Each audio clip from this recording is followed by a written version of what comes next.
Hi, and welcome to the Unknown Secrets of SEO podcast. Hello, welcome back to another fun-filled edition of our Unknown Secrets of SEO podcast. All our listeners and viewers. This is podcast number 47. You are listening and or watching to the most popular SEO podcast on iTunes.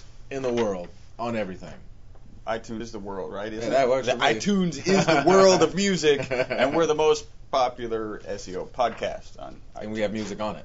You can see we look pretty balanced in the image over there. We look awesome. All right, good. I know, but you're only going to get one answer to that question. We're looking hot. All right, as always, we want to follow up a little bit about what we talked about last time, which I don't have in my notes here. Do you remember? What did we talk about last time? We talked about... It was brilliant. It was amazing. Gosh. It was podcast number 46. It was, hold on a second. It was podcast 46. Man, it's on the tip of my tongue. I just can't think of it. We talked about, backlinks, we put that down. We had a really good topic. Keyword selection. Keyword selection. Proper keyword selection. Not going after the big dog, so to speak, every time you go after a keyword. This is probably one of the most popular things, mistakes I see people make. Or let me take that back. It's not a mistake, but most people don't understand what they're getting themselves into. There's a lot of room for error in that process. You want to go after a keyword that gets 1 million searches. Most people just don't understand the work that's going to be involved. So I'd say the mistake that they made is picking the keyword, and not committing to the work that they'll have to take to get there. Because you can go after a million, a keyword with 1 million searches a month. But, you got to think about, are you prepared to do that? Is your website ready to do that? And here's maybe a reasonable example. You're thinking about starting a new business, and it's a retail business. Most retail businesses, you want lots of traffic, right? So if you go for the piece of property in your city, town, state, wherever you're at, that has the absolute most traffic, you got to pay a premium for that piece of property. And maybe your small business isn't ready to pay that premium. Maybe that's not a burden that your business can handle just yet. You want to move it there, right? You want to get it there, but you got to start at kind of a lower traffic. So you want to start on the long tail keywords, which are usually the longer keywords, more words in the keyword, and also the less searched keywords, and then move up from there. So that's really how that goes. Okay, so definitely think about that. I think it's an awesome podcast. If you haven't listened to it, go back and listen to it, because that's keyword selection is one of the most important parts of SEO. I'll probably say that every other weekend or every other podcast. It's kind of like real estate, right? Real estate is location. SEO is keywords. And so make sure you do your keywords right. After that, you want to do content. But that's more like building the house as opposed to the foundation. And the foundation. By the way, where can you find our podcast? You can find us on Podomatic. The best way to find us, though, is just go to our website, e-webstyle.com, and you can find a link to our podcast there. I don't think it's across the top, but I think it is right across the bottom. We got a link to the podcast directly. Or if you get into our blog, I know, I'm sorry about that. I need to check that. If you get into our blog, then you'll find our podcasts, and you can actually play them directly from our blog. You can see transcripts of our podcasts. You can also find these podcasts in video format, because we're recording right now. We're recording live. I thought I turned all those off. Recording live. You can find these, and the best way to get to that is e-webstyle.com/Ustream.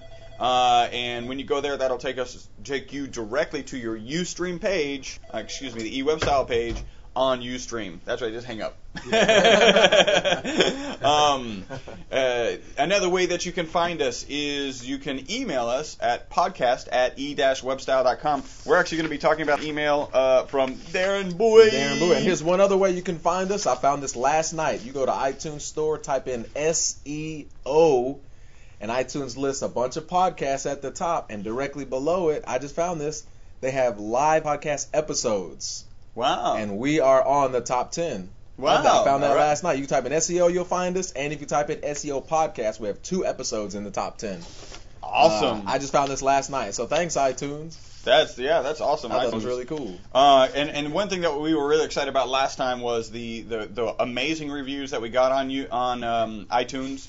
One of them said that he's learned more from our podcast than reading multiple books. So you're learning right now. Thank you. It may not feel like it because it's fun and it's exciting, and you are learning. You're learning about SEO. So that's great. Oh, I also wanted to throw this in because we were talking about an Australian comedian last time. Oh yeah. And his name is Yahoo Serious. Okay. And he was in the movie Young Einstein. Einstein. He had a little crazy hair, and it was really kind of wacky. I don't know, Beavis and Butthead, dumb, probably American type humor, although he's Australian. I don't know. That seems a little weird. Somebody makes some comments. That's a good point. Somebody makes. That was John in Western Australia. So it's like, you guys are funny for Americans. American humor. Yeah, we're gonna have to step up our humor game, John. We need to become worldly funny. That's not funny. I don't know what that means. Me either. All right, so we want, and also I wanted to. Last time we were talking about what not to post on blogs, right? So what's the value of posting on a blog and getting a backlink to your blog? And we said make sure you add value to the blog. Here's an example of not adding value to a blog. From our blog. This is from our blog. They posted it on ours, and it says, "Great website. I cannot remember too clearly, but I think I found your site through a link someone shared on Twitter. I like the way you write, and I'm going to subscribe and read more whenever I can. Oh yeah, are you on Twitter yet?"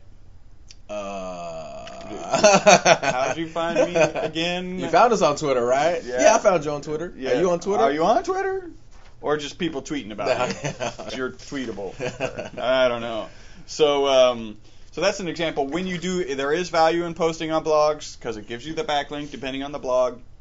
And when you do that, just make sure you're contributing. I mean, the whole concept, the whole way to succeed is to give back. You know, we give back with our podcast. We're excited to do that, and it's added value to our company, to us as individuals, and you know, we're required to research things that, you know, like Greg Bowie in Australia sends us, and that just makes us better at what we do. So just always be giving back, and you're going to do really well. I think that's an axiom of life. I actually think give back. I don't even know what axiom means. I'm be honest with you, man. I'm like, how about rule? Hey, there we go. It's a rule of life, that, man. Come on, you got to keep them under 5 letters here. And it should not have the letter X. Yeah. 5 letters, 2 syllables. You know, you got to dumb it down a little bit here. And that's for our audience. I appreciate you making that sacrifice and throwing it out there like that. All right, so we're going to answer Mr. Bowie's question here. So Darren, yes. Darren. So he sent us something a long time ago, and how'd that end up working out? Yes, Darren sent something a few months ago. He requested analysis. I sent to him. Gave him some great pointers on it. I can't think of exactly what pointers I gave him off the top of my head, but we went back and forth a few times, and then Darren sent us an email, and he asked a really good question. He says, I'm still a little confused, but I'm gonna skip that because I'll let you answer the analytics one. But he says, I have a proper question that actually this may be related to how I've added analytics to my site, but he basically wants to know number of visitors on his site is reducing. You know, along with the percentage of visitors to his site. He used to have one number, and then it is decreased down to another number. So he's basically asking, what's going on with my site? People are, I'm getting less visitors, and that was his concern. Now he asked a couple different things. That was one of them. Do we want to go over the analytics as well? He postulates. Is it possible that Google crawlers are no longer crawling on? I'm sorry. I'm like. He opines. He says. There we go. I am thinking this might be that the Google crawlers are no longer crawling his website because they recognize that he's on Google Analytics. Blah blah. That is not the answer to this particular question. I'd want to ask a couple things. One of them is you do realize that your traffic is not going to be consistent. You're not going to look and have 419, and in fact, when you go the next day, and when Google Analytics is looking at a month starting from today, going back a month, whatever traffic you had on the day it just dropped, is going to be different. So that is going to be changing on a regular basis. The number, the delta that he has here is like 70 visitors. I wouldn't even think twice about 70 visitors in a month-long period. he sent this in February, so we could have been coming off of the January, off of the holidays, and maybe he had more traffic in the holidays because of the type of website he has. And so, that peak over the holidays is kind of tapering off now, and you're getting down to the baseline when it's not the holidays. So there's so many things that could go into that. You really kind of need to spend a little time and give that analytics a little TLC, and just try and understand what's going on. It's not unusual for your traffic to change, to increase, to decrease, go back up. And what you're really looking for is, like Chris says, you're not going to stay steady, and if you are, please tell me how you do that. But you're going to go up, you're going to go down, but you want to go up, down a little, up, down. So you want to slowly go up. So rather than going down. In the long haul, your goal is to be going up, and if you're doing proper SEO, that's definitely going to happen. And that's a great point. If you're doing proper SEO, if your traffic, you're out there and you're like, my traffic is decreasing, there could be a myriad of well done. of reasons as to why your traffic could be decreasing. It could be that your competitors are out SEOing you. That's a term I like to use. It could be maybe you lost some links. It could be a piece of code on your website. It could be a lot of different things as to why your traffic is decreasing. What I would say is, focus on what you know. I love best. that. By the way, I love that phrase. What I would say. I guess it would be what I am saying. What I'm about to say. Is focus on what we all know is relevant and is of importance to your website, like keyword selection, like link building, like keyword selection, like keyword utilization inside of the content, not just in the content title and the alt tag title and the. You know what? If you haven't heard this, you need to go back and listen to our old podcast, because we do cover each one of these in details. Where do your keywords need to be? What kind of ratio? By the way, so a while back, remember when we were analyzing the SEO rappers' lyrics? Most serious. Yes, there is an SEO rapper. Go back and listen to our podcast, and we actually break down one of his rhymes. It's kind of cool. I like saying that. We broke down some rhymes on our SEO podcast. So one of them was that you need to use Cascade style sheets, CSS, instead of tables. And at the time, I was like, I'm not really buying that's important, and I don't think it's that important. I do see the value now, because what happens is you get a lot of the text that is on the backside of your website off of your main website, and it's onto Cascade style sheet files. So your actual content that Google focuses on is more keyword rich. So if anybody has any questions about that, let me know, because I can certainly explain that maybe a little bit better. So we are now a Cascade style sheet house. It's for two reasons, but one of them is because with Cascade style sheets, you're going to do better with SEO. That's awesome. Yeah, so that's it. We're excited to be moving in that direction too. And thanks, it was kind of a culmination of information coming from different areas, and Chuck. Thanks, Chuck. We appreciate that. Giving us good information. We need to get him back in here. We do need to get Chuck back in here. At least once a year. I mean, he's a very, very busy man. He's rapping all the time. He's doing SEO and for a couple of companies here in Houston. Yeah. And so we need to get him back in here. What else? You want to go over the other question? I have something to follow with Darren. I got this other question. So he was asking. He started thinking. I think Darren is a pontificator. A guy who thinks a lot. Okay. You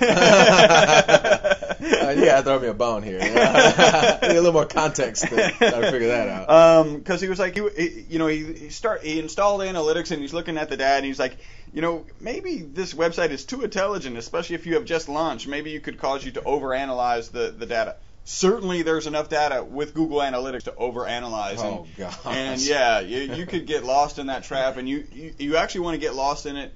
I don't know, maybe once a month. Don't wake up every day and go to Google Analytics and just start digging in the data, because it's not really going to help you in the long run. You want to have some, and we have a podcast where we talk about what do we look at in Google Analytics. So go back and listen to that podcast. but at least once a month, you really do want to kind of dive in and maybe look at some different areas of data and see if you can kind of pull out some information. We have a couple podcasts on what to do with Google Analytics and the value of Google Analytics, so go ahead and do that. And then Google Intelligence really it just changes the game. So and you can really get lost in analytics. I've had to kind of back up like, whoa, I'm just getting way too deep into this. And if you're doing your own SEO and look on your own website, pick a few things that are just of importance.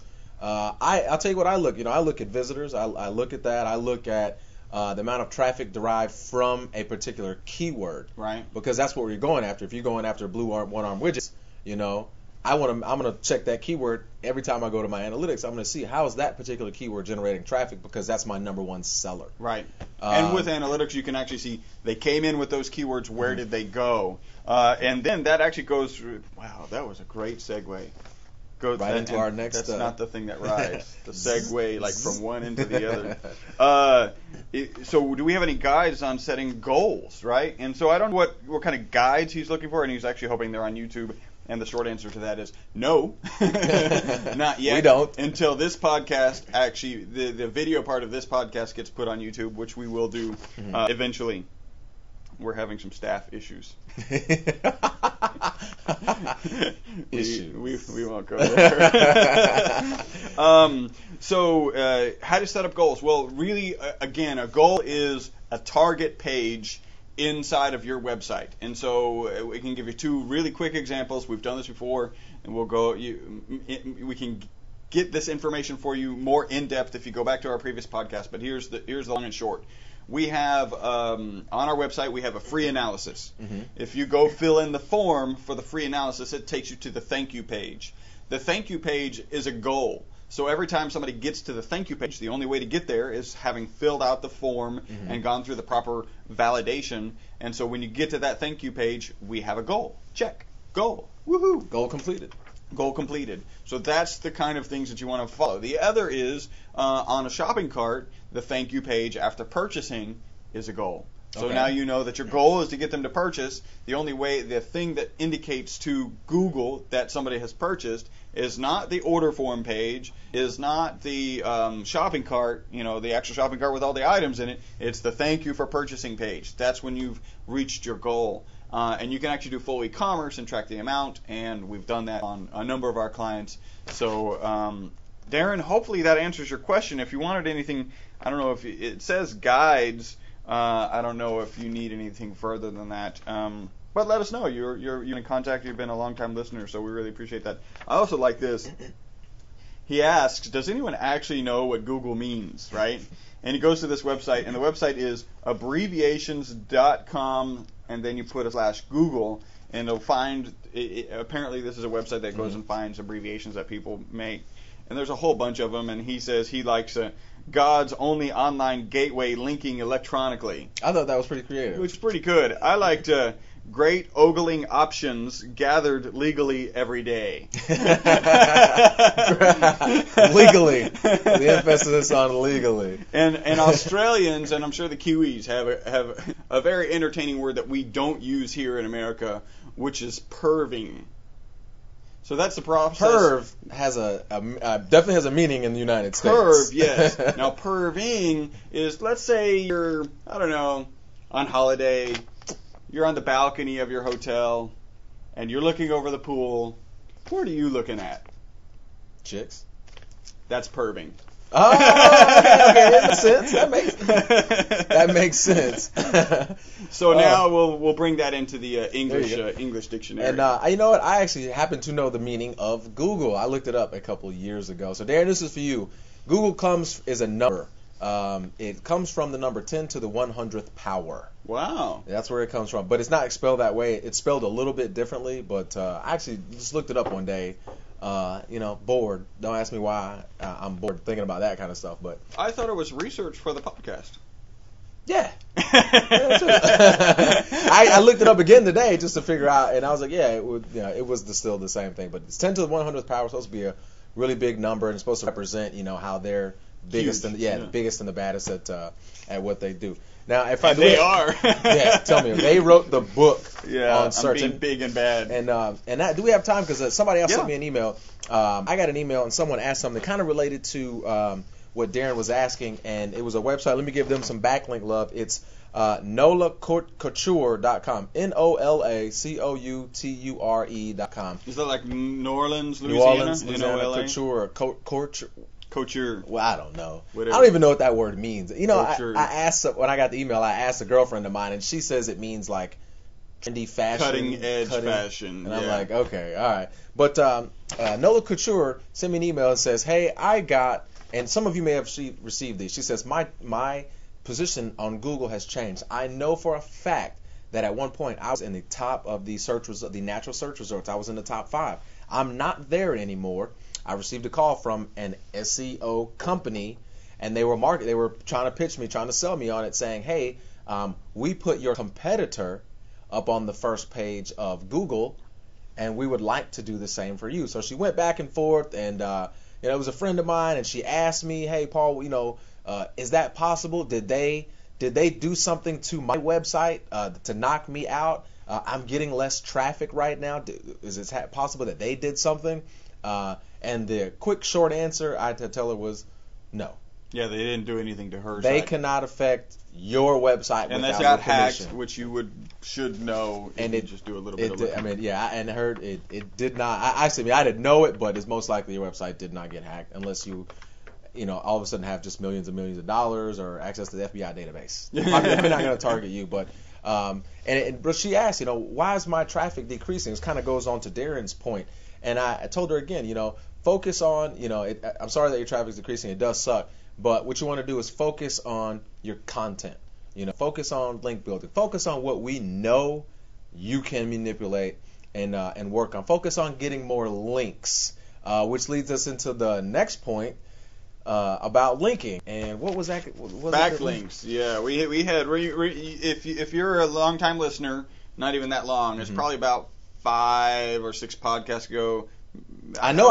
We talked about it in December because I was kind of upset at Google. Yeah, he was like, "Hey, where are my links at? Give me my links back. Give me Google Star. Give us our links back." Yes. If you've requested an analysis, and I know Darren knows this because I've sent him an analysis to say if you want to check your backlinks, you can check it using the link operator. You can find it in the Google Webmaster Tools or type it's link : and no space and your domain. I think it's domain is just the eWeb style, not the www. And for a while that was a great way to check links, and that's how I would check links rather than using the Google Webmaster Tool. And then one day we noticed that, we went from all of our links were gone. Thousands of links to 27. I checked it 2 or 3 days ago to 27 links. And I'm like, Google, what's going on? Where are my links? You're messing with my links. And so finally we said, let's go do some research. And basically the consensus is don't use the link operator tool. It sucks. Yeah. Sorry, Google. And it kind of goes in line with the fact that Google pulled off your page rank from Webmaster's Tool. I think you can still look it up. Frankly, we haven't focused on that much because the reality is if you are consistently working, and this is kind of our statement here at eWebStyle, if you as an SEO person are consistently working to provide a good experience to the Google user and also helping your client and or your page, you will succeed because that's all Google cares about. If you're using tricks or if you're buying links that aren't relevant, if you're doing things like that, you're not going to succeed. And that was the general answers that on the internet, the guys were saying you shouldn't be focused on that, and you said that like months ago. Yeah. Like you shouldn't don't focus on your links. Focus on providing value, on good content. Because if you're trying to focus on links, which you have to have. And frankly, when we do SEO, that's part of what we're doing is providing backlinks and working hard to provide backlinks. And those backlinks we're working on are valuable links. Yeah. And those take more time, so that's why it takes time. So Google basically doesn't want you to focus on it. They don't want you to know how many links you're getting. You can actually still use the Google Webmaster Tool to find your links. However, I think the general answer was that the Webmaster Tool still provides more data than the link operator, but it's still not a good indication of your links. There are other sites where you can go to and find your backlinks. And, the short answer is you don't know if Google's, whatever numbers they're giving you and whatever links they're showing you, you don't know if Google takes any of that into account. They probably do. They probably take most of it. They may, in fact, they probably take all of it into account. But again, don't focus on that. Make sure your efforts for getting links back to your website are geared towards two things: finding quality websites with quality information about what you're trying to attract traffic to your website for. I think I said that right. And then make sure that the backlinks have the keyword text that you like. If you focus on those two things in terms of backlinking, you'll be a winner. So you're saying, make sure those backlinks have correct anchor text. Ooh. Because I forget what that word is like every other day. I'm like, anchor text. What is that? I've never even heard of that before. Slow you down. Yeah. So focus on that. I got to remember that because I forget that term every other day. So everybody out to Darren, to Nola Couture, whatever. I think I've been watching too much gay reality TV because I know how to pronounce couture. So focus on the things that we've talked about. Focus on your content. Focus on your keyword, having proper keywords. Make sure you have good anchor text, and that should help you. Watch if you're Google. Your particular keywords. Look at the guys that are on the first page. See what they're doing. Borrow ideas. Don't steal.